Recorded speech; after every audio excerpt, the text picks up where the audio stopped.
If you need to hire, you need Indeed. Indeed is your matching and hiring platform with over 350 million global monthly visitors according to Indeed data and a matching engine that helps you find quality candidates fast. And Indeed doesn't just help you hire faster. 93% of employers agree Indeed delivers the highest quality matches compared to other job sites, according to a recent Indeed survey. With Indeed, everything hiring is all in one place, and it makes it so easy. Leveraging over 140 million qualifications and preferences each day, Indeed's matching engine is constantly learning from your preferences. The more you use Indeed, the better it gets. Join the more than 3.5 million businesses worldwide that use Indeed to hire great talent fast. And listeners of this show will get a $75 sponsored job credit to get your jobs more visibility at Indeed.com/podcast. Just go to Indeed.com/podcast right now and support our show by saying you heard about Indeed on this podcast. Terms and conditions apply. Indeed.com/podcast. Need to hire? You need Indeed.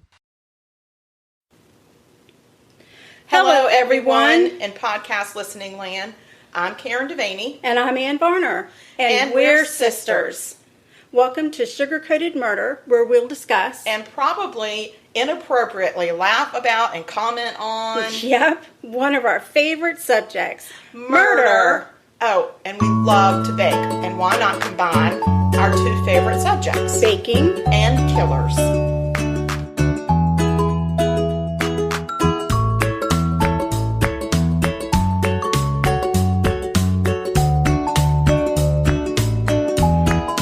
Karen Devaney. And howdy, Ann Varner. How you doing? I'm doing good today, thank you. Thanks for asking. Thank you for asking. Of course, always. Mm-hmm. So what you doing in my kitchen? I'm cooking. Okay. What are you cooking? I am cooking some, I'm going to tell you what they're called. They're yummy and delicious blueberry lemon pie bars.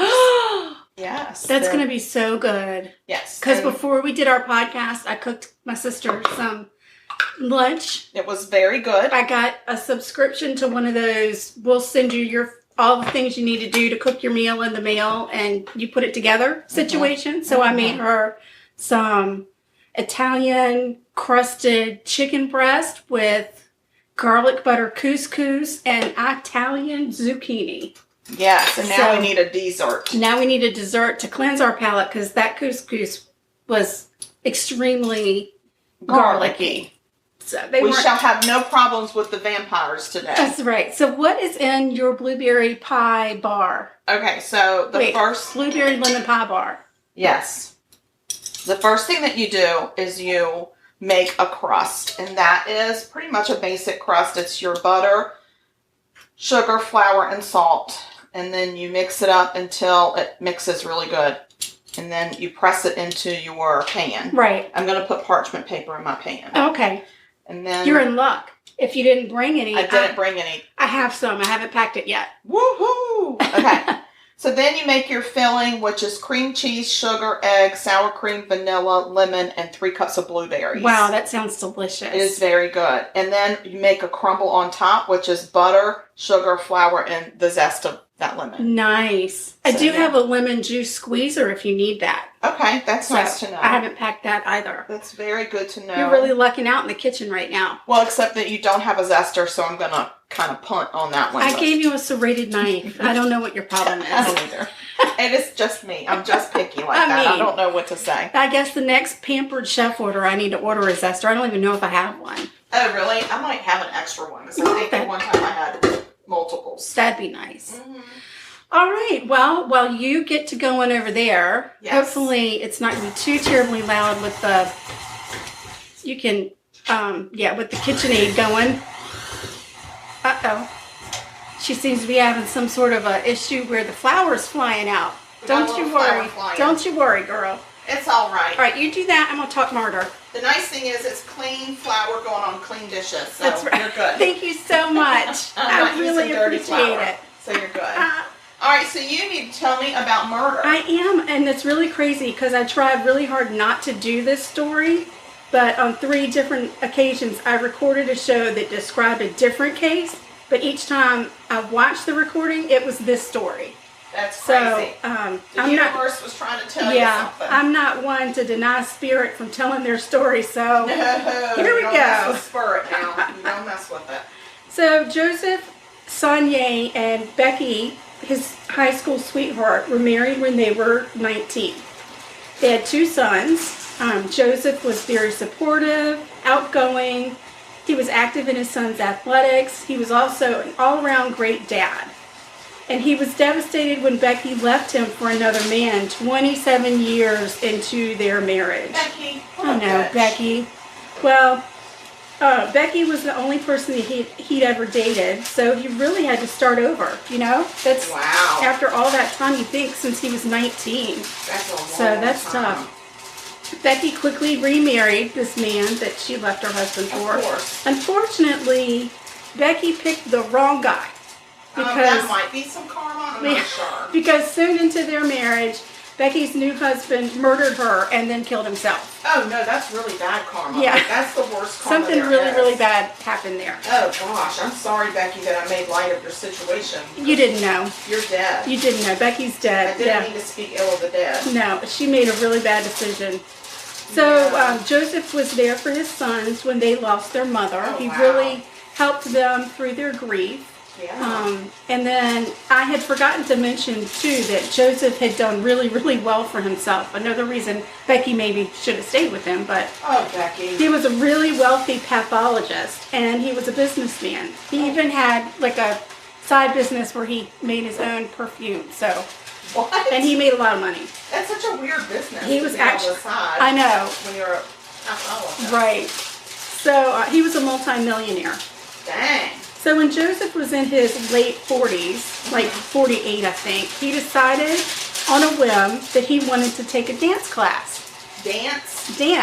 Yeah, he wanted to learn some ballroom dancing, some salsa, maybe a little swing dance. Who doesn't? Right. Who doesn't want to learn that kind of I guess he kind of thought it might be a good way to get out there and meet people. I would think so. So he made some really good friends, and then he started to regain his confidence after that tragic end to his first marriage. Yeah. He also met a lot of age-appropriate women that he dated. Well, I am so proud of him. Yeah, he was. That age-appropriate thing, I'm really, really proud of him for that. Yes, because me he was too. very wealthy. He could have bought himself a little sugar girl. He could have, yeah, but I think he was really trying to keep in the same age group. So good for him. By now, his sons are both grown and they've moved away, but they all get together often, and they keep a tradition of going to a Texas Tech football game. One year, Joseph actually brings along a lady. Oh, fun! Yeah. He had been seeing her and her lady friend. A lady friend. Her name is Rochelle. I think it's like their first date, actually. It's exciting. Rochelle, like Michelle, only with an R. Yeah, Rochelle. Yeah. Like Rochelle, not Rochelle. Okay. So her, she was a single mom to 4 boys, and she and Joseph had met at a ballroom dancing class. Oh, she. Yeah. So this is their first date, which I think can be a little intimidating. He's taking her to a Texas Tech football game with his sons. Yeah, but, whatever. Okay. So Rochelle and Joseph get along great, and they start dating seriously. Aww. Even though he and Rochelle are hitting it off, Joseph is not interested in hopping into another marriage. Like, he's interested he's a little shell-shocked in a little long-term dating, but not the commitment of marriage. And Rochelle put a lot of pressure on him, saying that she wanted a commitment. You know why? She wanted some of that money. I think. She wanted some security. So for Rochelle's 50th birthday, Joseph got her a trip to Paris. They go off to Paris. They have a fantastic time. They even go over to where they've got that bridge with all the locks, and they do the lock and throw the key in the water. And I think he's giving her mixed signals. It's they have a really, really good time. That's good. So they come back from Paris, get back into their daily routines. And about 2 weeks after the Paris trip, Joseph is found murdered in his home. It is almost 2 years to the day that his ex-wife was murdered. So these poor kids have lost another parent to murder. Can you say that all over again? That's a lot. I will. 2 weeks after Joseph comes back from Paris on his fantastical trip. Yeah. he's found murdered in his home. I'll be damned. Right. This is these kids, Oh both gosh. of their biological parents now have been murdered. That's awful. So Joseph hadn't shown up for work, and his secretary went to the house to check on him. She sees that a window has been kicked in, and she can see a bullet casing on the floor. She starts to scream, and a landscaper comes to check on her. He starts to kind of look around, and he finds Joseph dead. Oh my gosh. He's been shot and stabbed multiple times. When the detectives arrive and start to look around, they know immediately that it wasn't a robbery because Joseph had expensive stuff. He had a lot of electronics and artwork and some cash in the house, and none of it has been disturbed. Like, there's an iPad and an iPhone, and they're just things that you would think of somebody that was robbing him would have taken. And nothing has been taken, nothing's been disturbed. The only way they can tell that there's even something has happened is that a window has been pushed in, and there's a chair that's overturned, a bullet casing, and blood on the floor. And then a murdered man. And a murdered person. Right. That's always like a clue. Right. So they are thinking, and they also find a Gatorade bottle near the casing that had obviously been used as a makeshift silencer. Oh, wow. Right. So now they're like, okay, this was a hit. They intentionally came in to specifically murder. But, I mean, who the heck would do that? Right. I know. Nobody... That's what they were thinking. Well, that's true. Who would do this to this man? Right. Like, dude. What is happening? What is happening? So, the crime scene is intentional. I can't imagine how the sons reacted when they got that phone call. I can't imagine either. It's just so sad. Joseph was a well-respected doctor. He was living his life to the fullest, and nobody can even fathom who on earth would possibly want him dead. Agreed. So the police pick up Rochelle and take her to the police station for questioning.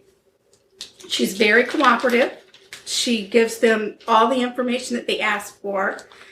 She tells them about some texts that Joseph had gotten from some women that he had dated in the past that were not especially nice. Uh-oh, he's got a jilted lover. And then she tells them that she thought someone had been following them because she said one night they were outside having a glass of wine together, and they could see somebody through his backyard fence. Uh-huh. And they went inside, and while they were standing inside, they saw a flash, like somebody had taken a picture. So weird. Yeah, that kind of creeped him out a little bit. She was certain too that somebody had been following her, like even just watching her go home and then drive past. She tells them that she had gotten a letter from someone named Tina that accused Joseph of having sex with her for money, an accusation that Joseph denied.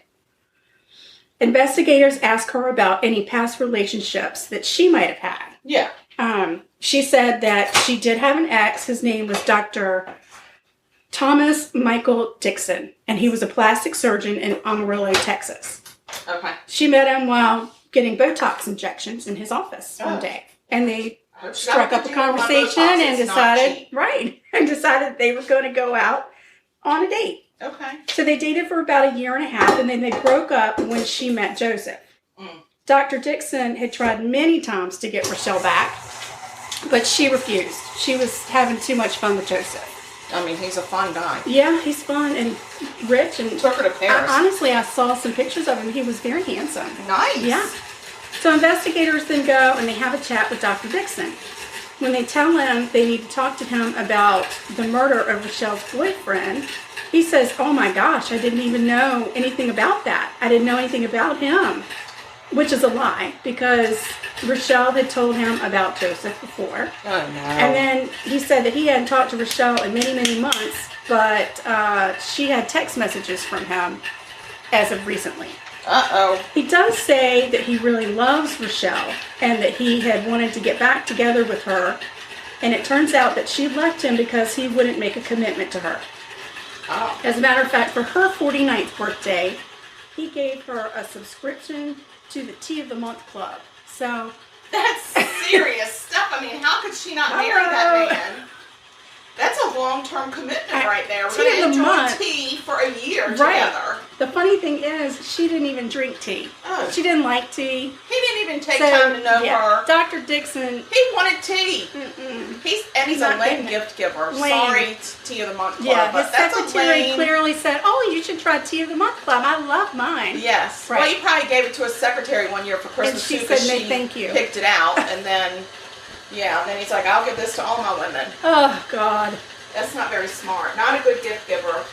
So anyway, good grief. So Dr. Dixon has an alibi for the night of Joseph's murder. And so does Rochelle, by the way. Oh, Rochelle. Rochelle. And so do the ex-girlfriends that sent the bad text to Joseph. Oh, so Joseph, investigators, don't be a bad breaker-upper. They're stumped. They've hit a dead end. They are verklempt. But luck is on their side. Oh. Because a tipster calls in. But luck isn't on. What's his name? Joseph. That's not on his side. No. But a tipster calls in and offers up another potential suspect. Okay. The tipster gives the name Dave Shepard. Not the Dave Shepard that we know, though. Because at first I was like, oh my God, what does this guy look like? Yeah. But no, we know a Dave Shepard, but it is not that one. Not that one. Just saying. I know what you're thinking, because I was thinking the same thing. I mean, I'm just saying. Oh, gosh. I'm sure he does not listen to this podcast, nor does anybody else that I can't imagine. I would be shocked. And that's all I'm saying. So the tipster's name is Paul Reynolds, and he had been down in his luck, and his friend Dave Shepard let him stay on his couch until he could get back on his feet. Shepard starts telling him that these insane stories about how he killed a man in Lubbock, which is where Joseph lived. Mm-hmm. Paul doesn't believe him, but because he doesn't know for sure, he starts hitting the old Google. Starts Googling, murders. I wonder if a murder really happened, or if this guy's just yanking a chain. Right, and he finds the story about Joseph, and he knows that he has to call the police. Well, guess who Dave Shepard is a good friend with? Dr. Dixon. Right. Lawyer! I know it. He and Dr. Dixon met in a cigar shop. I was going to say, don't tell me this dude was getting Botox. No, because this Dave Shepard was super down on his luck. He was like an ex-con. Oh. Maybe he was trying to earn enough money to get Botox. He was not of good character, but for whatever reason. Dave Shepard wasn't? Dave Shepard, not a good character. Not a good character? Mm-hmm. Huh. Yeah. Okay. So, he and Dr. Dodson. No. You're starting rumors. I know. Dr. Dodson was our family dentist back when we were in high school. So. No, we don't. Sorry, it was Dr. Dixon. Gee whiz. They got to talking about their ex-wives or whatever, ex-girlfriends, and according to Shepard... All their exes that live in Texas? All their exes live in Texas. So according to Shepard's daughters, Dave had a man crush on old Dr. Dixon. He wanted to be just like him. He liked hanging out with them. Everything he talked about was Dave Shepard. It wasn't like a sexual attraction. No, it was just a man crush. It was a bromance. Yeah. He loved hanging out with them. He thought he was real slick, and he liked the way he kind of doled out his money, and so... Yeah, well, he should have liked the way he also made his money. Right. Like, I'm just saying, pay attention to that. Yeah, and he remembers that Dixon had been talking about Rochelle and how he left his wife for her. So Dr. Dixon left his wife to be with Rochelle. Oh, Dr. Dixon, the Tea of the Month man? Yes. Yeah, okay. Yeah. I'm sure his wife was like, thank God no more tea. Right. So over a cigar and probably some alcohol. More than likely. Dave Shepard and Dr. Dixon decide they're going to try and mess with Joseph's reputation. Oh. Good God, how old are we? Yeah. Right? Dixon decides that they need to follow Joseph. So Shepard's the one, of course, who's doing the following. And he follows Joseph and Rochelle. Oh. Rochelle called it. Right. So while with investigators, Shepard actually confesses that he and Dixon planned Joseph's murder. And he's the one that carried it out. He gives investigators a blow-by-blow of everything that happened. That went in my ear and was coming out the wrong way, but now I got it. Oh, no, he's not doing that. There was a bromance happening. There were things happening, but that's okay. But he doesn't have the bromance with the investigators. Oh, that's true. He's just trying to make some money. Yeah, he just really needs some money. So now he's telling investigators blow by blow. So anyway. Where's your lemon squeezer? It's in the top drawer next to the stove. Perfect. Oh my God, if it goes missing now, I know our whole audience came in at night and stole it. Yes. Now I'm going to move it. You're going to move. I'm going to move it. It's going to be in a whole different address, so I'm not worried about it. So he says that he pushed a window in at Joseph's house. Ooh. And he unloaded his gun into Joseph, who had just gotten home from work. And he'd actually fixed himself a drink. I don't like it. But the bullets didn't kill Joseph because Joseph crawled to the door leading to the garage, which is where they found him. Oh my gosh. So, of course, Dave Shepard follows him to the garage. He's out of bullets, and he finishes the job by stabbing him 11 times. Oh my gosh. 11 Talk times. about overkill. Right. That's not nice. So investigators are like, all right, cool. We got you. We're picking up what you're laying down. We hear you. Am I doing this right? Is it going like that?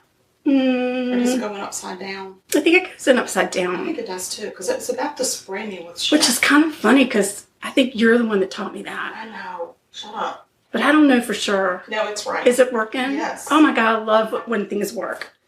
Oh, I love it. All right, so they offer up Dave Shepard a deal, like they do, you know. They say, if you testify against Dr. Dixon, then they won't give him the death penalty.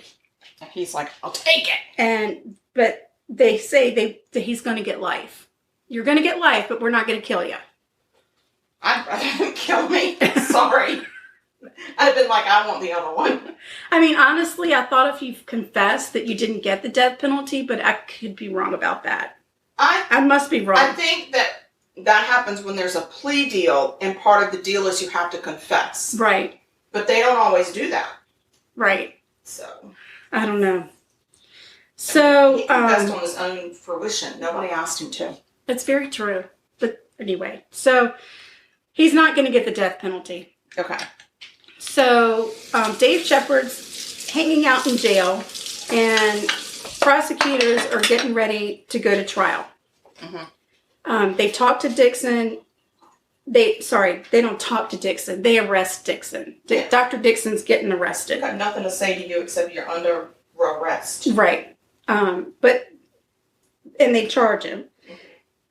And they believe that Dixon is the one who convinced Shepard to murder Joseph. Well, of course. Why would Shepard wouldn't even know him. Right. So prosecutors describe Dixon as a very vengeful man, desperate to get Rochelle back. And I don't think this is going to work. Why? I don't think he's going to get Rochelle back. Well, not now. No. I think it's over. You think? I don't know. I mean, Rochelle and her men, for heaven's sake. Well, that's true. Anyway, so they tell the jury that the gun used in Joseph's murder was found in the pond behind Dr. Dixon's office. And that the gun was registered to Dixon's brother. Okay? So now they're like, okay, and this is like a big thing. Who's really behind the murder? Who's the mastermind? And they want to take Dr. Dixon down. Well, of course they do, because it's obvious that this dude acted because he got a bromance with him. And then they show some surveillance of Dr. Dixon and Dave Shepard hanging out, drinking beers the day after Joseph's murder. And then they show text messages showing conversations between Shepard and Dixon, planning the murder for months. Guess how Dr. Dixon paid Dave Shepard for the murder? With Botox. A box of Cuban cigars and 3 silver bars. Dude, if you kill this person, I got a box of Cubans and a few silver bars for you. I mean, and there are rich people that invest in silver. You take a box of Cuban cigars to murder somebody? If I was down on my luck, then you'd want cash money. Money. Well, I wouldn't want the silver bars. I'd be like, dude, where do I take these? Like, am I going to melt them down for jewelry? You take them to a pawn shop, but they're stamped, for heaven's sake. I want cash money that cannot be traced. Thank you very much.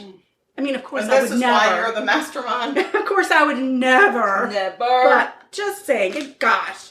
So, of course, Dixon's lawyer says, Dr. Dixon wasn't involved at all. He only wanted Dave Shepard to try and catch Joseph cheating on Rochelle. Which he wasn't, so instead he shot him. And he said the silver bars are from a business investment that we're doing together. Okay. Okay. I often invest with ex-cons. Yes. That's what I do. Yes. And they shay. And now Sean Connery shays. They say that Dave Shepard had gone rogue and murdered Joseph to impress Dr. Dixon. That's what Dr. Dixon's attorneys are saying. Right. Defense. That's their big defense. So, they bring Dave Shepard in. So, if he went rogue on the romance, he went brogue. He went brogue. So, it's that time. Everybody's sitting on the edge of their seats. We're going to nail this guy to the cross. They bring Dave Shepard into the courtroom to testify. Uh-huh. And Joseph's sons are there. They're ready to hear this guy, tell the story. And Dave Shepard's daughters are there because they know what's going on and they want to see their dad do the right thing. Mm-hmm. So there's a lot of anticipation built up around old Dave Shepard. Anticipation. Yeah. It's making me wait. Okay. That's what it is. So Dave Shepard gets on the stand and changes his whole story. What? What? What the hell is he doing? Yeah. He says that it was all him and that Dr. Dixon wasn't involved. Dixon got to him with some more cash. Oh my gosh. Can you even believe it? He gave him more Cubans. Imagine. But he's going to have to go to jail, so he's going to have to keister those Cubans to get them through the jail. Imagine. And nobody going to want to smoke that. Those poor kids in the courtroom. They're finally going to get restitution, and they're taking down this Dr. Dixon, and Shepard tells a whole different story to the jury. It ain't won't happen. Ain't want to happen. So Shepard ends up getting life in prison anyway, even though he changed his story. And I'm not quite sure how that happens, but I guess because he had the way they had written it up or whatever. Yeah, blah, blah, blah, legal stuff. I don't get it. Right. And when Dixon goes to trial, he gets a hung jury because they don't have the testimony from Dave Shepard. So he is a free man. No, he just is a free man.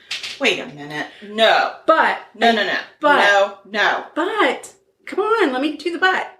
Okay, do the but. A year after the mistrial, prosecutors take Dr. Dixon back to trial. Okay. And for this trial, one of Dave Shepard's daughters agrees to testify.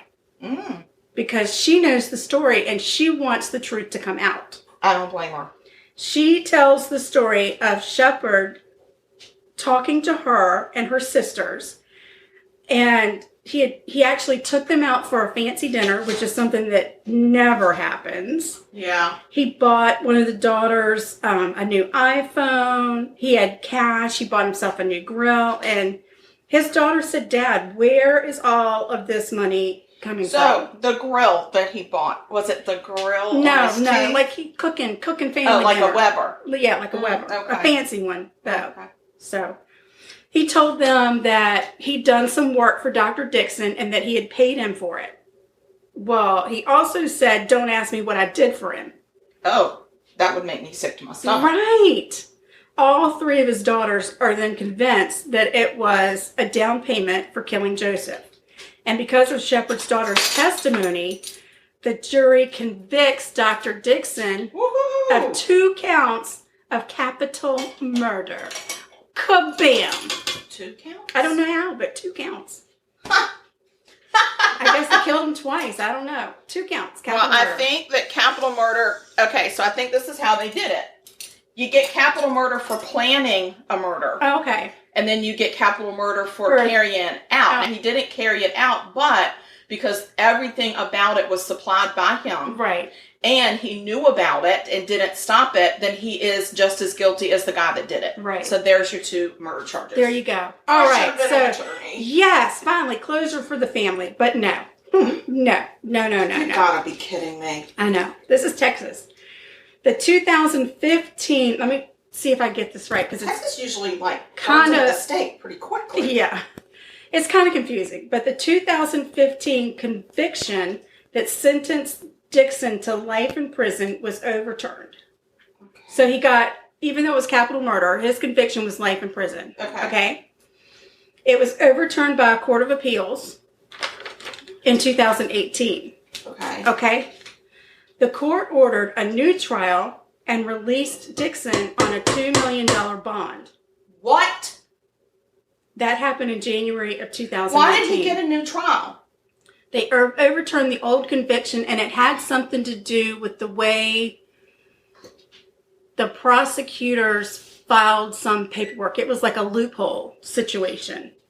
And then, so they ordered a new trial. He gets out on a $2 million bond in January of 2019. Okay. On January 15th, 2020, the Texas Court of Criminal Appeals ruled that Dixon's conviction stands, which overturns the previous decision in 2018. A Lubbock judge has revoked Dixon's bail. Sorry, I couldn't think of the word. And has issued a warrant for his arrest. That happened in April of 2020. And I have no other information. I couldn't think. There's no other article that says he's back in jail. I don't like it when you do it.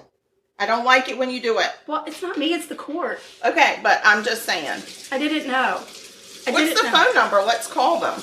Oh, that's a good idea. They'll probably even open. It's an afternoon. Yeah. And they're an hour behind us. Yeah, we could call and ask for the status. I'd like to have a status, please. A status on that. Please give me the status. See, that's what happened. I got this from something I watched on TV. And then I went and did some extra research on my own to get additional information. And that's when I discovered, but I was way too far into the story to say, oh, wait, no, I'm not going to do this. Yeah, because it doesn't happen. But the good news is that he is going to jail. That is very true. He's probably in jail, to be quite honest with you. But hopefully, and this is another freaking story of, a pathologist who, tell me what some things that a pathologist does. They test blood. Right. So during a pandemic, a pathologist would be a very good person to have around. He might even be able to figure out what the virus, something about the virus and something else. He could have. But something. Dave Shepard and being Dr. the selfish a-hole that he is. All for some woman who he didn't even treat well in the first place. I mean, come on. Come the freaking hell on. And was he going to commit to her? Or was it going to be, okay, I understand you don't like tea of the month. I'll give you coffee of the month club. She wanted him to go away of the month club. Right. How's that? Try this on for size. Go away for the month, every month for a year. And I do feel bad for Rochelle because she's probably like, she got left empty-handed. I just wanted a commitment. We went to Paris. We did the locks. I thought we were on our way. I wanted a commitment. Yeah. And then there's 2 kids of his. I know. First one murdered parent and then another murdered parent. I can't even imagine. I mean, I don't know what they're doing right now with their lives, but I have a feeling that they're like vigilante detectives that go through and rid the world of murderers. Well, they did an interview with one of them and he was talking about, I have experience with murder. When he found it out about his dad, he's like, I know how to scrub blood and brain matter out of the carpet. Oh my God. I did that with my mother. Is this clean? I'm just so devastated that now I have to go and do it for my father. Ugh. So that's horrible. It is terrible. Murder is not murder is not pretty. And it's not clean. It's not clean. It's not pretty. And it just affects so many people. So just stop it. Just stop it. Stop it. We actually have plenty of murder stories to do. Go on for forever. Yeah, actually, we'll never run out. So we will don't not. Anybody feel like you need to add to. Yeah. So because we don't need it. Yeah. So I'm gonna pause it. Yeah. Let's take a pause. Let's see what's happening in your kitchen. Yeah. So before you pause, let me talk. Go ahead. No, we're not paused. Go ahead. So I'll tell you where I am. I've taken the crust out. Okay. It's a golden brown. It smells good. It's yummy. There's so much butter in this. There's actually 3 sticks of butter in this. Yes. Yeah, in this recipe. So Yum. I love it.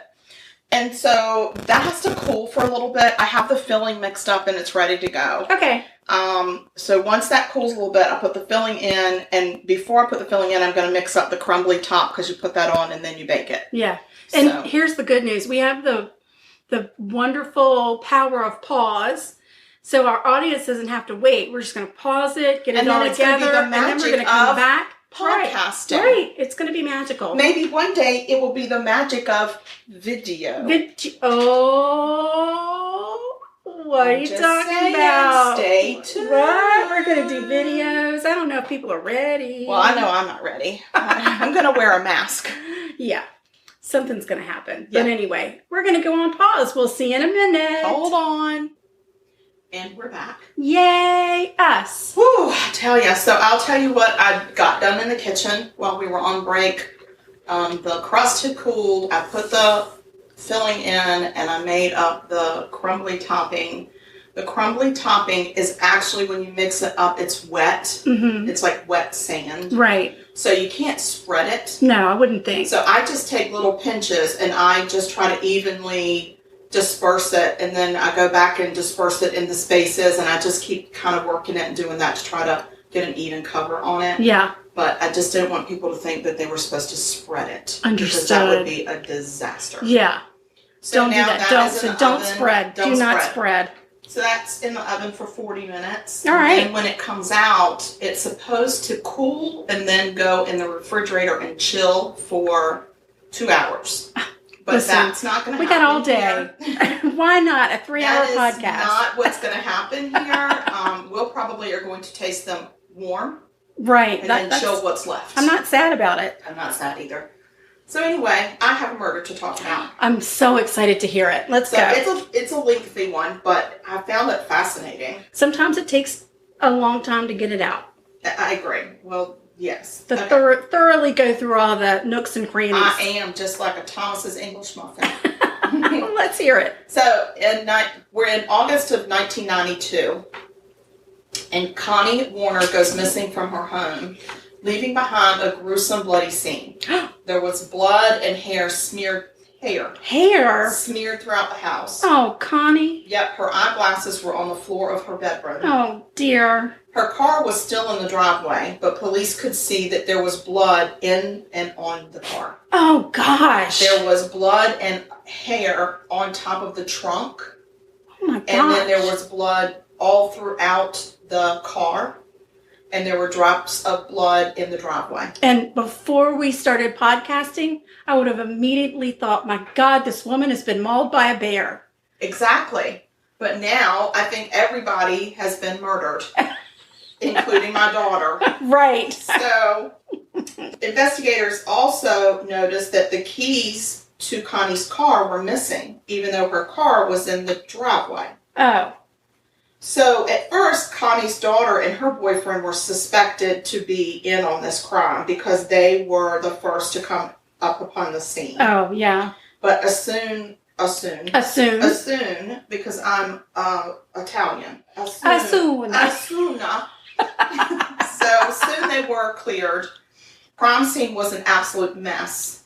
The police didn't handle the scene properly. Oh, gosh. They walked through a lot of blood. They couldn't properly collect pure samples for DNA. And this is in 92. We really weren't testing for DNA back then. So I don't think that they were really up on their techniques. And this is a very small town in Zachary, Louisiana. Right. It's a pretty small town. I think they said there's I think they said it was 85,000, which I think is a big town, but it turns out that's considered a small town. It is, yeah. So 2 days later, Hurricane Andrew slams into that area. The investigation is put on hold. Gosh darn it. I hate that. Really do. Yeah. But they can't help it. There's nothing. You got to deal with the disaster.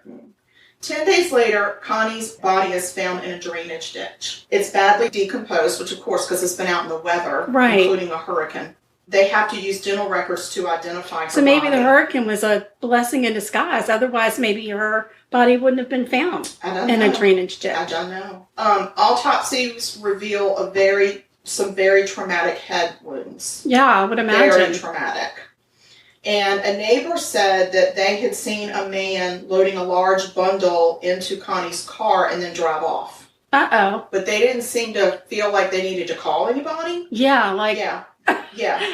This is a woman who lives with... She and her daughter live here. I would be calling. Yeah. I almost called on the carpet cleaner guys the other day because they had hoses and a carpet rolled up. And I was like, I know you murdered somebody. And I'm calling. So, I mean, I'm suspecting everybody. And then this person is just like, yeah, I saw some big bundle being loaded in her car by a strange man and drove off in her car, but then I just went on about my day. So that irritates me a little. Yes. See something, say something. See something, say something. I'm just saying. They might not have had that in 1992. They probably didn't because I don't think we started that until after 9/11. Right. So they had some potential suspects, but they were all clear because Connie had been dating a couple of men, not like kind of. She wasn't a platonic. loosey-goosey, but she was feeling. But she had a nice social life. Yeah. So she had some gentlemen suitors. Nice. Yeah, and they were all cleared. So there were no prime suspects developed in this case. Oh no. So we're going to jump ahead to 1993. Okay. There's a teenage couple sitting in a parked car in a graveyard. Damn it. And I hate it when they do that, people. God, it's the guy with the hook again. I'm telling you. They were drinking and teenaging. Oh, yeah. They were teenaging. Oh, Lord. And they thought they were alone. Of course. You always think you're alone. But you're never alone. You're never alone. No. And I can remember one time me and this boy were going to try to park down at the end of our road around the corner where it was all woods next to the railroad tracks. Right. I was so scared. I couldn't get into what we were trying to teenage. Oh, no. I was like, I got to go. I'm scared. Yeah. And that was right around the corner from our house. Yeah. So see, I wasn't that way. I would have been like, oh yeah, we're good. No, I kept thinking I heard gravel crunching, like where the railroad tracks had all that gravel. Yeah. And I was just like, what's that? And that was a path. That was on a swivel. That was like a path that led to one of the mansions there. Yes, it did. And I was just unnerved. And I was like, no, can't do it. I can't. I was such a scaredy cat. Yeah. So, I didn't have that fear. Needless to say, that guy didn't date me for very long. Right. Anyway, out of nowhere, jumps a man into their car because they didn't have their doors locked. Come on, people. They didn't even lock their doors? They didn't. They were just doing their teenage thing. They were teenaging it and didn't think. They probably didn't have automatic locks. I'm sure. Not in 92. I don't think so. Yeah. Mm-mm. So this dude starts wielding a machete and attacking them. What? So he's in the car with them and like chopping at them. Oh my gosh. I know. So it really is like the guy with the hook. Except he's got a machete. A machete. A machete. So no. Clearly conflict. we need to go to Italy. Clearly they're going to think I'm one of them. Oh my goodness. So, as it turned out, a local policeman happened upon the scene as this man is in there chopping at them. Just happened to drive through the graveyard on his shift. Well, he's wondering what the hell is the car doing parked in the graveyard. More teenagers teenaging in the graveyard. So, can you imagine in a graveyard? I would have been like, hell freaking no. Yeah, I'd have been like, okay. I know you would have. And I would have been like, no, I'm not. Because I know there's a ghost and it's going to get in my car. Right. No, I don't want any ghosts in my car. So, anyway, this policeman comes by and the man with the machete runs away, but not before reaching over and grabbing the keys out of the ignition to it. Oh, so that's his thing. So that's his thing. He's the key killer. Stop it. He's not killing the keys, sugar. He's not chopping the keys with a machete. I understand, but what are you going to call him? I don't know. It's his thing. He takes the keys. He's the key killer. He dropped his machete as he fled. Oh, no. That's bad. But because the police officer was having to tend to these two severely wounded teenagers. Right. He wasn't focused on the machete. He wasn't focused on that. And the machete laid out in the rain for a couple of days before they found it. There were no fingerprints. There was nothing on it that they could get off of it. So anyway. Clearly, we need a medium. Yes. To identify that. The teenage girl that was in the car, they both survived. Oh, good. The teenage girl, Michelle, not Rochelle, because that was your girl. Mine's That's right. Michelle. Right. Michelle. My belle. She had gotten a good look at the attacker. She had actually looked him square in the eyes and was able to describe exactly how he was dressed. Oh. And he was actually dressed very neatly. She said his shirt he was snazzy. He was very snazzy. He had a plaid shirt and khaki pants, and his shirt was tucked in, and he had a belt on. He was nicely dressed. Not what you would think that you would just wield a machete. Right. I expect this person to be cloaked. Right. Yeah, but he wasn't. Wow. So anyway, the investigation drug on, and no one was connected to the attack because of the lack of evidence. That's terrible. And they actually did not connect that attack to the Connie Warner attack. No, because I'm the only one that's connecting the keys right now. Hello. Shut your mouth. The key killer. Shut yourself up. Shut your mouth. Okay. So, all right. Just tell me at the end, did they call him the key killer?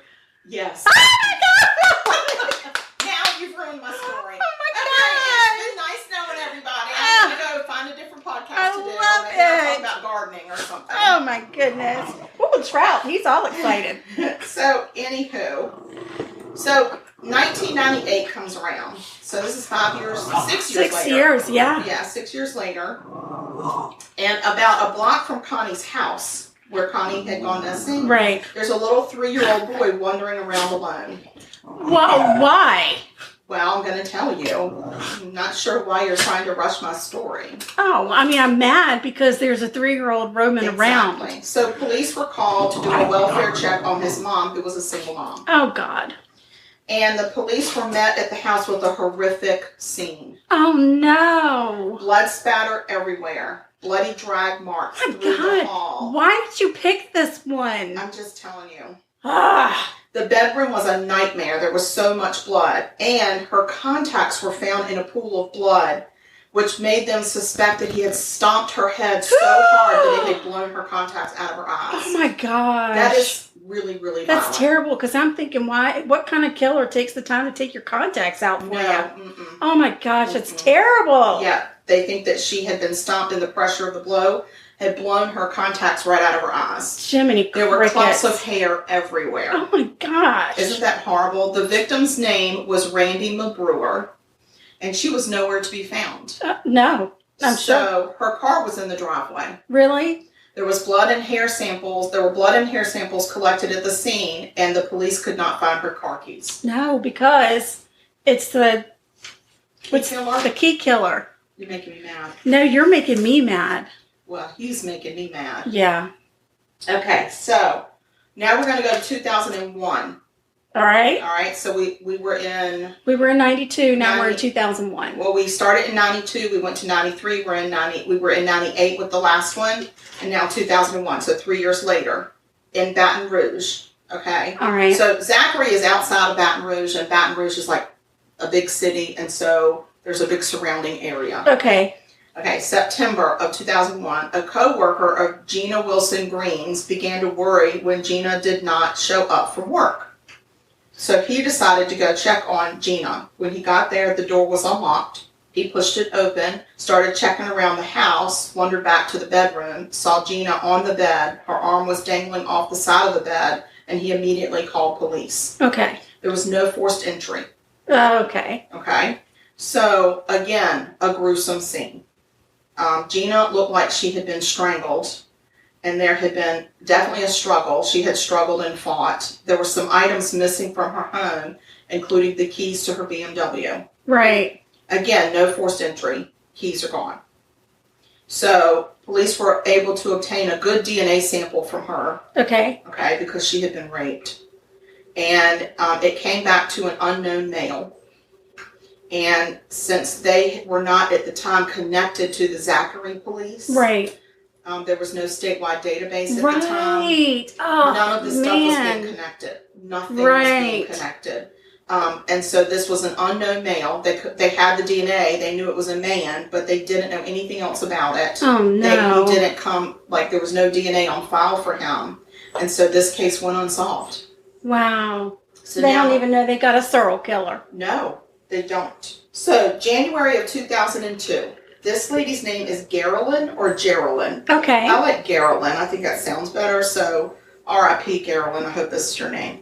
Her last name is DeSoto. She's discovered by her husband, Darren, when he got home from work. This is in Addis, Louisiana, which is kind of on the outskirts, again, of Baton Rouge. So it's across the Mississippi River from Baton Rouge. Okay. But it's still in Louisiana. I hear you. Okay. She had been stabbed so many times that she had almost been beheaded. Oh, no. It was a gruesome Holy cow. Scene. And again, no forced entry. So for a long time, her husband was the prime suspect because he found her. Right. Until they were able to retrieve the DNA, and then the DNA sample showed that it was an unknown male, not him. So an unknown male had been present at the scene. I think I know who did it. Just kidding. Go ahead. It's the machete. The machete keeps doing it. It's a traveling machete. So the cops noted that at the scene that Geraldine's portable telephone had been taken from the scene. Oh. Yeah. So it was like a portable phone that you walked around the house with. Right. I understand. Okay. Yeah. Yeah. So, I mean, those are a thing of the past, but that was missing from the scene. She was a 21-year-old graduate student from at LSU, and she had been raped and stabbed to death, and very gruesome. Although the DNA evidence came back to a male, it was not her husband. They could not find the match for the DNA. It was inconclusive. Eventually they were able to get a good sample from under her fingernail scrapings. All right. Yeah, so they did get a really good sample, and they had it on file. So then in late May of 2002, so this was January 2002? Right. May of 2002. Charlotte Murray Pace, her friends called her Murray, in Baton Rouge. They called her Murray? They called her Murray. That was her middle name. Not Mary. Her middle name was Murray. Murray. Oh, okay. Would you like for me to say Murray? No, I really thought that you said Mary first. Mm-mm. No, it's Murray. Which I was confused because... Charlotte Murray Pace. Okay. Murray. Right. Okay. It's like if we called you by your middle name. Right. Okay. So, she's in Baton Rouge. Her roommate walks in to discover a horrific bloody scene. Charlotte has been stabbed more than 83 times with a flathead screwdriver. Oh my gosh, 83? 83. She had put up a huge fight against her attacker, and she had also been raped. Oh my God. She also was a recent graduate of LSU. Oh no. She was actually the youngest person to ever receive an MBA at LSU. Oh gosh. She's a very smart girl. So the DNA was collected at the scene, but there was no match in the system in Baton Rouge. Mm. Okay, because we're not connected still. God, when are we getting connected? Well, her keys were reported missing from the scene. Well, of course. Yes. So they were able wait, the one before they were able her... to link the DNA from that scene to the DNA at Gina's scene. And Gina, they took the portable phone, right? Yes. But did they take her keys? Maybe she didn't have any. They didn't say anything about taking the keys. Right, just the portable phone. Okay. Yeah. So... But they were able to see that DNA from that scene matched to Gina's. So now they at least have 2 crime scenes that are connected. Right. 2. So in July of 2002, Diane Alexander is at home alone and gets a knock at the door. There's a young man who says he was lost and asked to use her phone. No. He then pushes his way in and attempts to rape her and began beating her violently. Oh my gosh. And tried to choke her with the phone cord. Oh dear. Yep. But as that was happening, a car pulled up into her driveway and the attacker ran away. It was her son coming home. Thank you, Lord Jesus. So Diane survives the attack, but it takes her a while to recover. Right. But once she recovers from her injuries, she helps police develop a composite sketch of her attacker. All right. So now we've got a picture. Yay. Okay. So police start to develop a little bit of a profile. So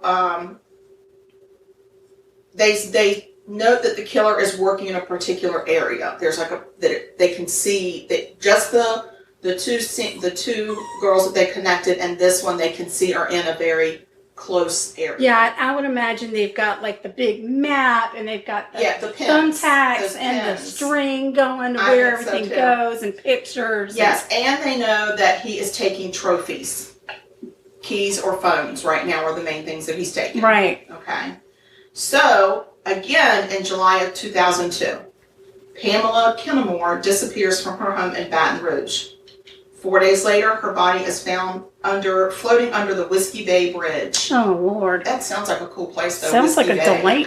delightful place. She has been raped, beaten, and strangled, and her throat was slit to the point that she was almost beheaded. Oh, my God. She was 44 years old. She was a local shop owner. So now the police,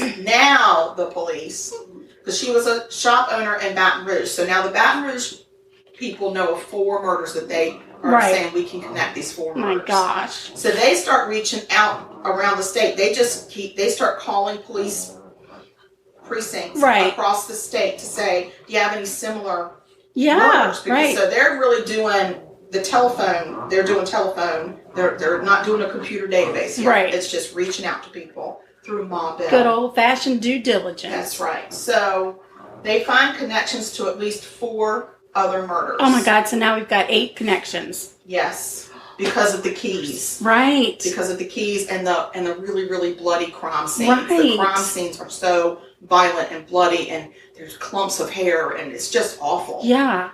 So the Baton Rouge police actually reach out to the FBI and ask them to develop an official profile. Good. Well, this is a profile. So now the mine hunters are going. Exactly. We've got the mine hunters on it. So this is a profiler's nightmare. Yeah. Because a killer that takes trophies, it's a trait of being very organized and methodical.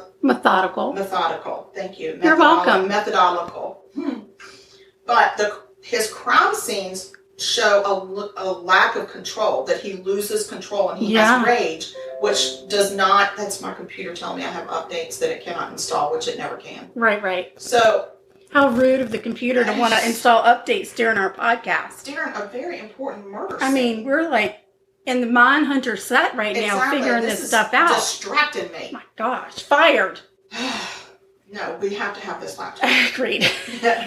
So anyway, the crime scene shows that he's got rage, he loses control, and it's overkill on his victims. Right. So that is an unorganized trait.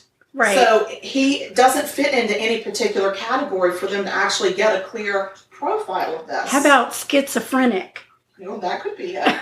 They can't pin down a profile to say this is the kind of person you're looking for.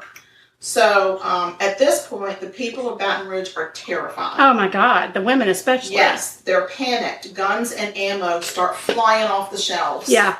And at one point, all of the ammo in the local area was sold out. Oh, Lord. Neighbors started patrolling their own neighborhoods. The neighborhoods did not patrol the neighbors because that's weird. That would be weird. So the neighbors started patrolling the neighborhoods, and people everywhere were trying to develop their own victim trying to figure out who did it. Yes, their own killer profile. Right. So because the police don't have a killer profile, they try to start going to a victim profile. Because now we're going to try to figure out what do these victims all have in common so that we can figure out who's he going after. So that makes sense. To this point, all of the women were white women with dark brown or reddish hair, known for a big friendly smile and prominent cheekbones. Oh. I've never been so happy in all my life to have horrible cheekbones. Right. Like I'm just so happy I have a smush face and not a cheekbone. So, most of the women were young. Most of them were in their 20s, except for this 44-year-old woman. Right. So it's hard to really get this victim profile nailed down now. So the DNA that was connected to Pamela's body matched the DNA from the other 4 connected victims. So now we've got 5 connected victims, except Pam's keys are found in her door lock of her door. Oh. So they think that he couldn't get them out. He couldn't get them out, or he missed them because they were in the door. So, but her husband, when he describes to them what she was wearing, because she was missing, and then she was found, he described her jewelry, and one of the pieces of jewelry is a toe ring. And when they discovered her body, the toe ring was gone. Oh. So now he has started collecting jewelry. Oh. So now he's really got us all over the place. Like, he's got some mine hunters questioning their profession. Right, yeah. So police felt like... Though a toe ring could double as a key ring. Just saying. Go ahead. They have a really huge toe. I'm just saying. Okay. All right, so the profilers talk about why he's keeping these trophies. Right.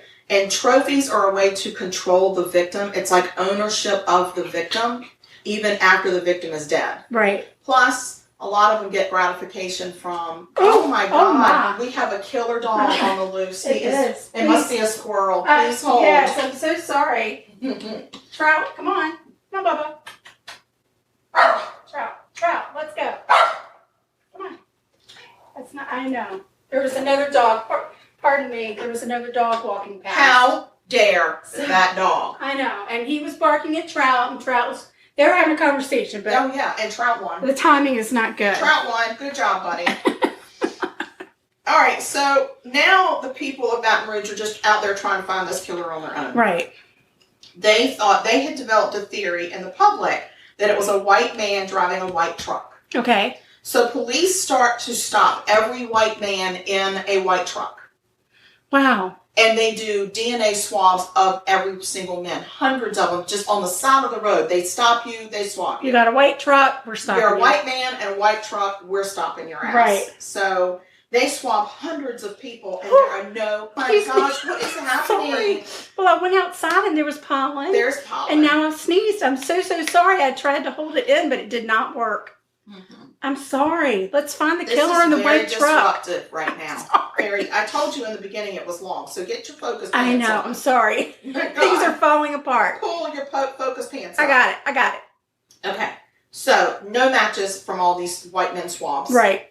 So, in November of 2002, about an hour west of Baton Rouge, hunters find the body of another female. Oh, man. She's raped and beaten to death. Her name is Trenisha Cologne. Oh. And again, witnesses said that they saw a white truck parked next to the victim's car. Okay. At some point. Right.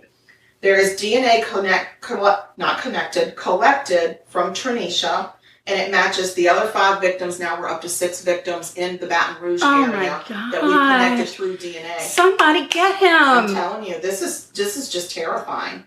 And Trenisha has dark brown hair and prominent cheekbones, but she's a light-skinned black woman. I was going to say, the other women have been white women. They've all been white, and this one is a light-skinned black, so now he's crossing over. My God. So it feels like the more panicked the town is in, the more panicked this killer is in. Right. Because now he's just trying to find opportunity. Right. She had actually gone out to the graveside of her mother. Her mother had died 6 months ago. Oh, she wasn't even from this town. She had come back to go and visit her mom's grave because she was really having to get over her mom. And I'm mad at this. She literally disappeared from the graveside. Heathen, for heaven's sake. Exactly. And she was found in the woods near where the gravesite was. Ugh. So, I mean, that's just awful. So, when her family described what she was wearing and everything, there was a particular ring on her finger. Oh. It was not a monogram ring, but like a signet? It was stamped with the word love. Okay. Okay. And it was missing. So now he's gone for a finger ring. Wow. Like he's just grabbing whatever. So police send that DNA. I just want you to know that the theory that I had of it being the local auto mechanic has now gone to hell. Yeah, that's not him. Oh, because he was looking for the keys. For all the keys. And then I thought, well, maybe the car salesman that sold them the cars, maybe it's him. But now, no, I don't know. I got to go back to the drawing board. You got to go ask them at Mine Hunters. So the DNA evidence from all 6 victims gets sent off again for more extensive tests because now we're in 2002 and we're developing DNA profiles a little bit better. Right. The further along we get, the more technology we have. Absolutely. But still, oh my gosh, all these poor women. I know, and the town is just panicked. I would be terrified to go to the grocery store. I wouldn't these people terrified to stay at home. I wouldn't want to be at home, and I wouldn't want to go see a grave, and I wouldn't want to go walk on the street or be at my shop. I mean, it's everywhere. Yeah. And it's really frightening, and these people really only know about the Baton Rouge murders. Right. They don't know about the ones outside of Baton Rouge. Gosh. So it's really, this guy is really, he's really piling up the murders. Yeah. So they get a profile back on the DNA, finally, that tells them a little bit more about this killer. Okay. He's a black male. We were looking for the wrong guy on the truck. I know. People were just startled by this information because they knew.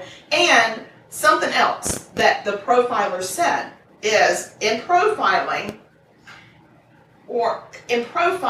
they find that a serial killer does not cross racial lines. Really? If you have a lot of white victims, then it's a white man. Right. If you have a lot of black victims, it's a black man. Really? Yes. And so this guy is he's all over the place, because he's a black man concentrating on white women, and then he's gone towards the black woman. Right. It's like they're like, how are we ever going to catch this guy? We can't nail down who he really is and who he's looking for. Right. So the police start looking at crimes in the area of different crimes in the area that they might be able to link up with that are unsolved, or maybe there's some solved crimes where somebody went to jail in the area, and they're looking at black men just trying to go through their databases. Right. Randomly, literally needle in a haystack. And this might even be before the times when all the prisoners had to give DNA when they go into prison. So now this is before that. Yeah. Yeah. So this is not easy. No, my gosh. Yeah. So they're looking for anything that has been perpetrated by black males. And that's a needle in a haystack. What are you going to do? Yeah. So in March of 2003, the body of another young female is found under the Whiskey Bay Bridge. She was 26 years old. She has been raped, beaten, and strangled. She has long, curly brown hair, prominent cheekbones. Right. What the hell is it with these cheekbones? It has to be, if it's a male, I'm just saying, it has to be a connection back to maybe his mother or somebody. It has to be. I don't know. This young lady's name is Carrie Lynn Yoder. So, police are still coming through old case files, maybe of violent crimes, even if maybe there was a killer that was in jail for a little bit, then got out of jail, or they're just trying to figure out anything. And as they're doing that, they come across this case of the cemetery machete attack. Oh, right, the machete. Back in 93. Right. So they contact Michelle Chapman, who was the girl that survived. And they also go through the notes from the Zachary Police Department, and there were a couple people who had given up a name to say, go and look at this person. This might be this person.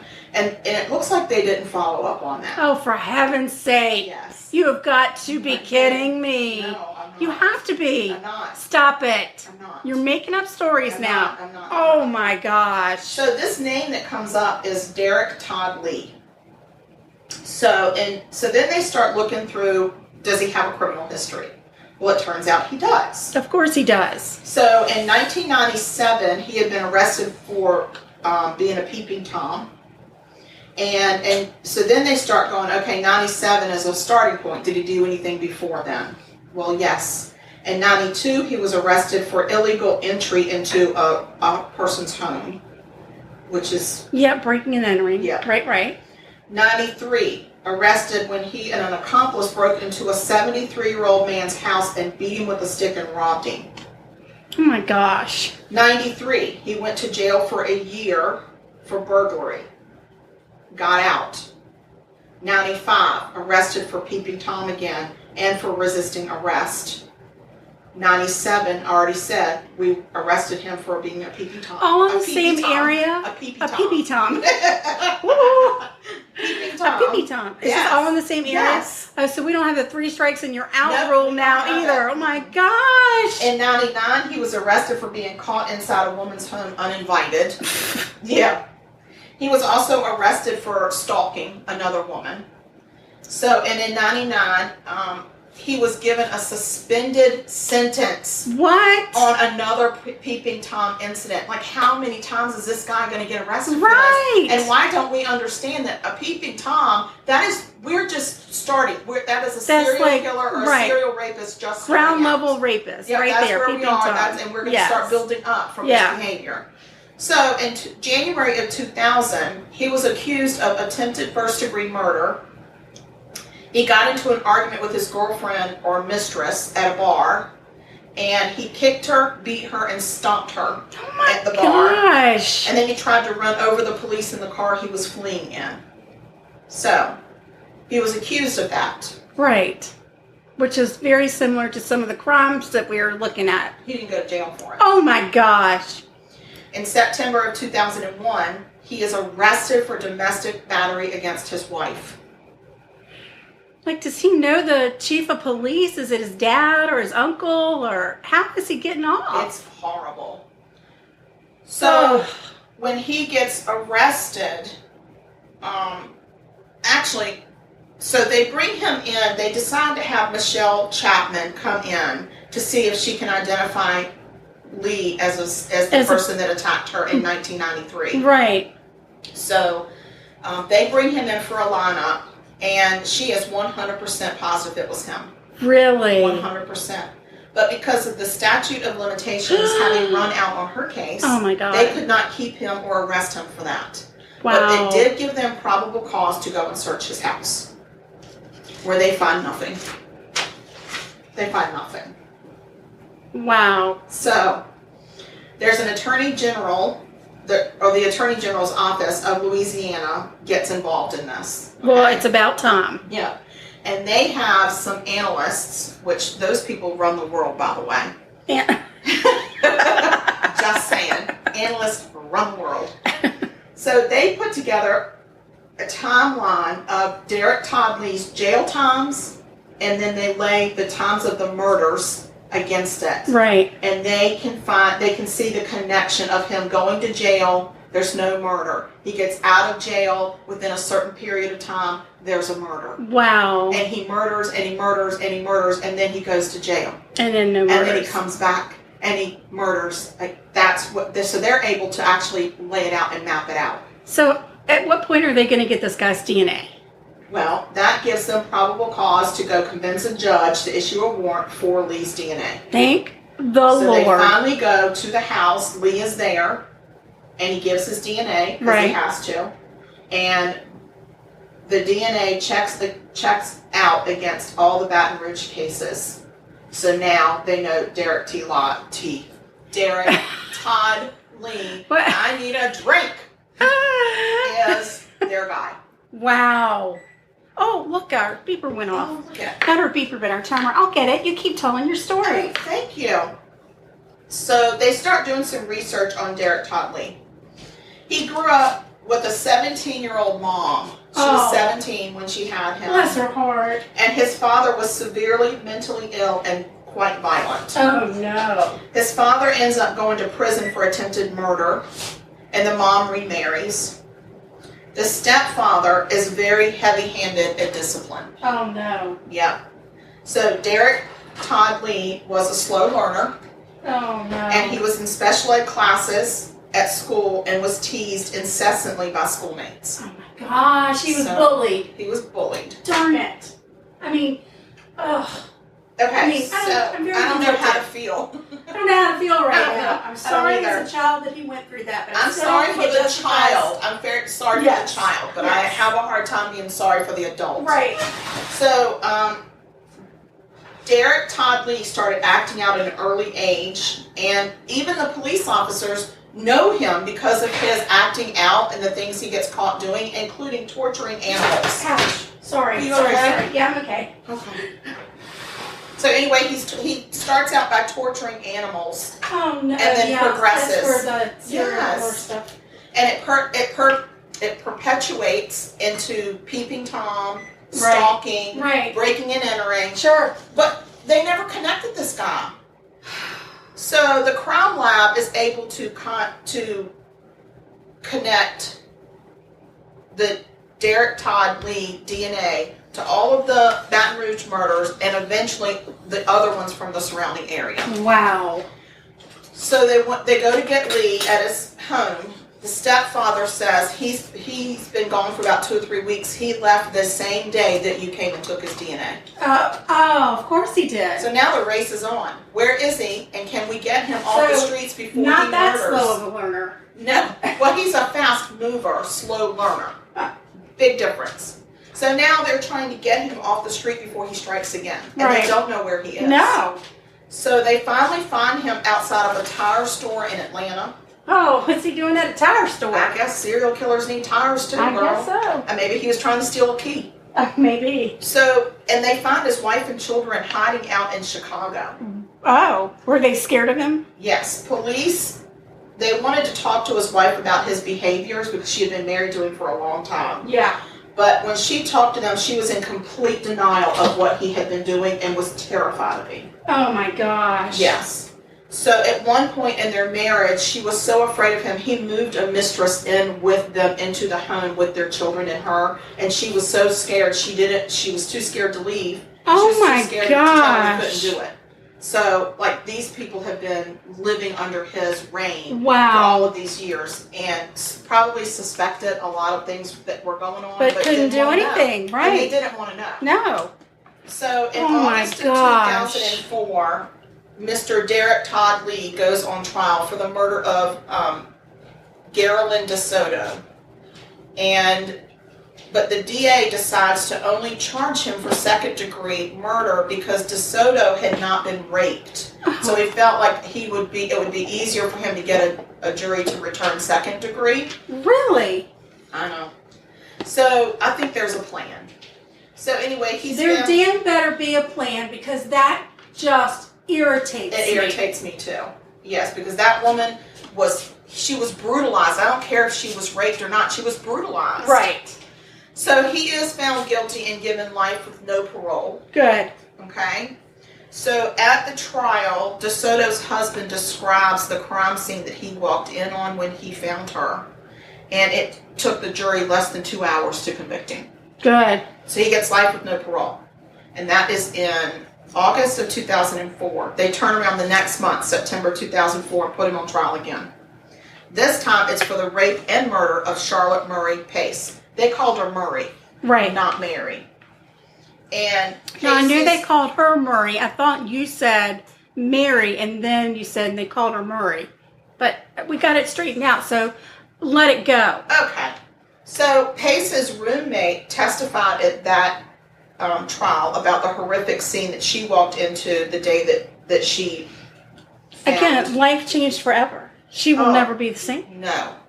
And a crime analyst told jurors that the chances of anybody but Derek Todd Lee, did it were 1 in 3.6 quadrillion. Wow. So it was him. It was him, yeah. She also testified that and to me, that says beyond the shadow of a doubt right there, right? Yes. So she also testified that when she did his DNA for this case, she said it was he has very unique DNA. Oh. She didn't say what the uniqueness was, but she said it was unique enough that she had recognized it and had seen it in 5 other cases that she had tested evidence for. Interesting. Yes.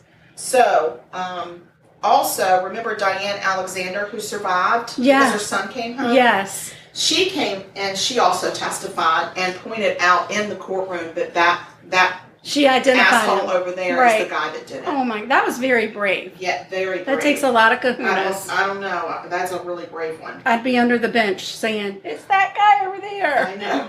Over there. So it took the jury less than 80 minutes to return a guilty verdict on this asshole.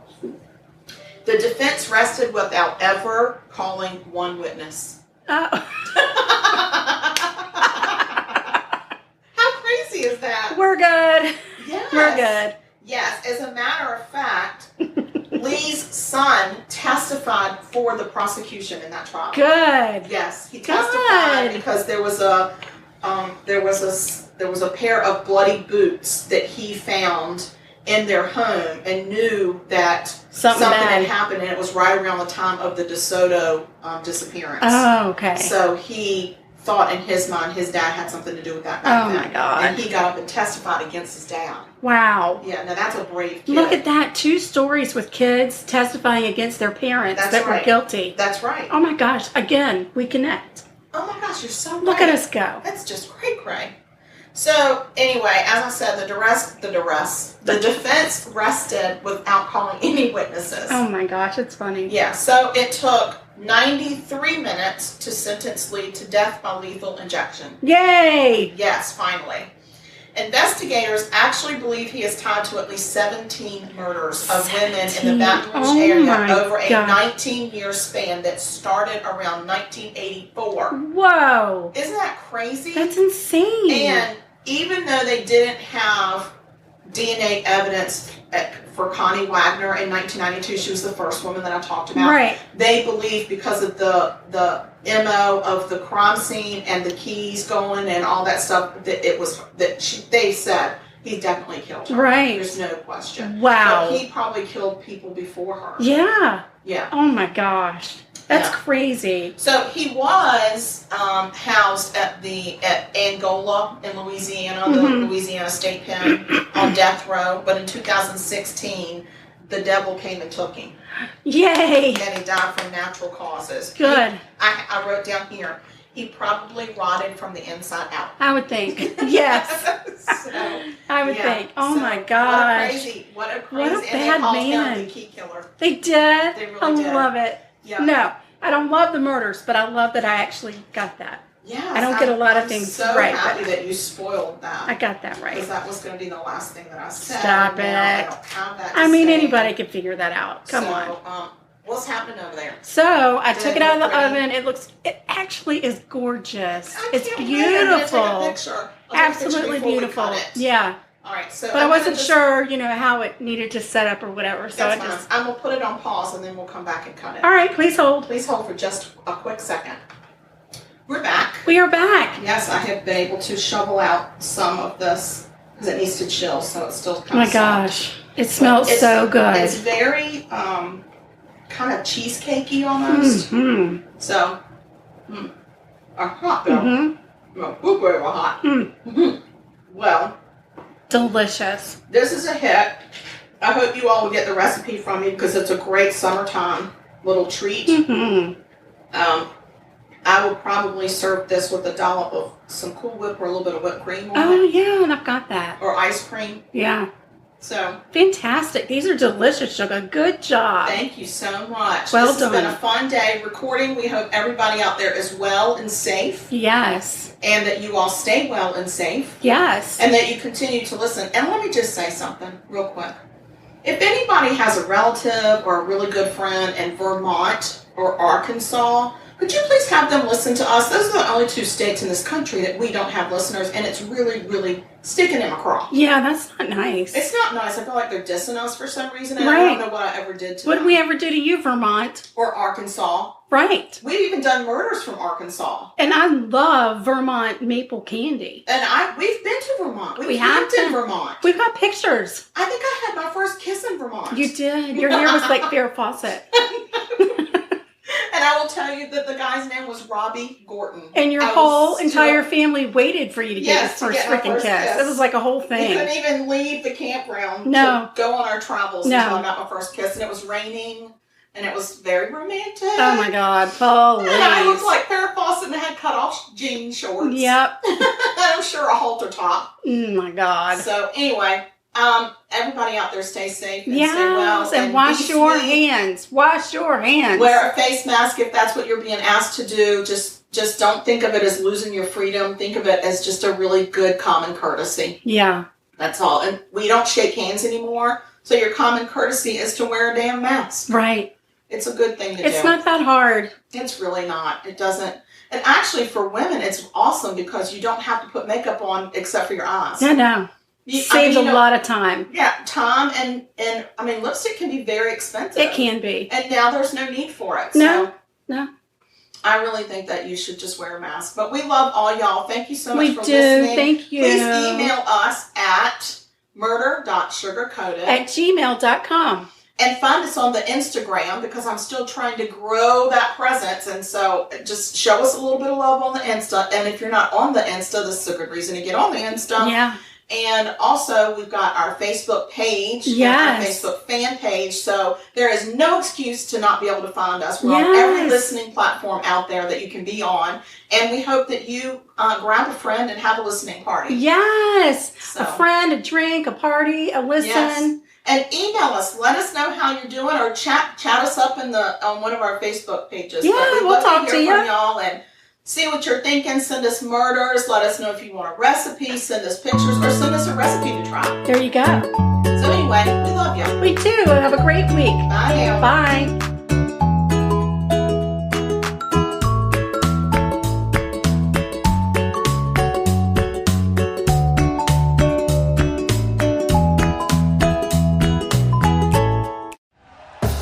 Thank you for listening to Believe.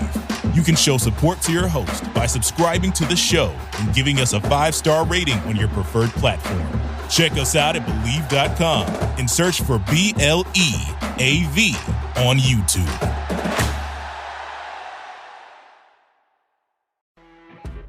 You know when you're listening to a true crime story that has an unbelievable plot twist that makes you stop in your tracks? That's what our podcast, People Are the Worst, brings you with each episode. I'm Rachel. And I'm Rebecca. We're identical twins who love true crime cases that make you say, didn't see that coming, and we hate the people responsible for them. Listen to People Are the Worst now on Apple, Spotify, or wherever you get your podcasts.